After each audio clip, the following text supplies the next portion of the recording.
CM Yogi Adityanath ने आज विश्व जनसंख्या दिवस पर लखनऊ में एक कार्यक्रम में यूपी की बढ़ती आबादी पर चिंता जताई। उन्होंने कहा कि हमें ये ध्यान रखना होगा कि जनसंख्या नियंत्रण का कार्यक्रम सफलतापूर्वक आगे बढ़े, लेकिन इस बात पर भी ध्यान रखना होगा कि जनसांख्यिकी असंतुलन पैदा ना हो पाए।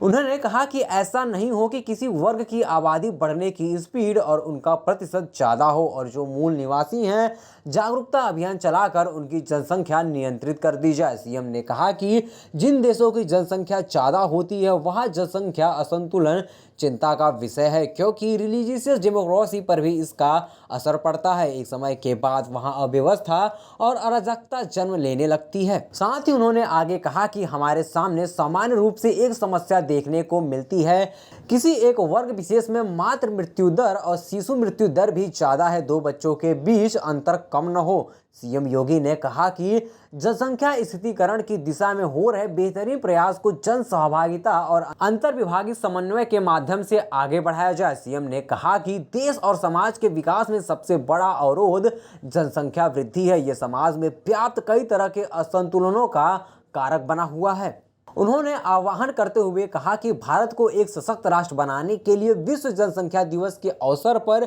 जनसंख्या वृद्धि के दुष्प्रभावों के प्रति जागरूकता फैलाने के लिए संकल्प रहे। उत्तर प्रदेश अल्पसंख्यक आयोग के अध्यक्ष अशफाक सैफी ने पिछले महीने 26 जून को जनसंख्या नियंत्रण बिल लाने की सिफारिश की थी।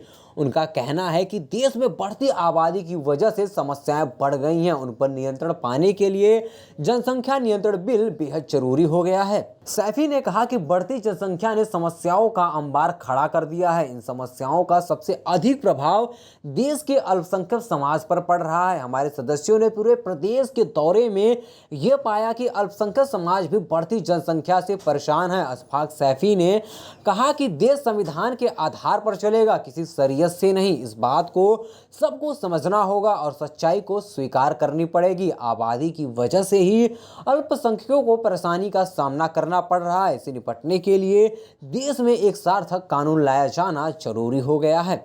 Desk report, DK news.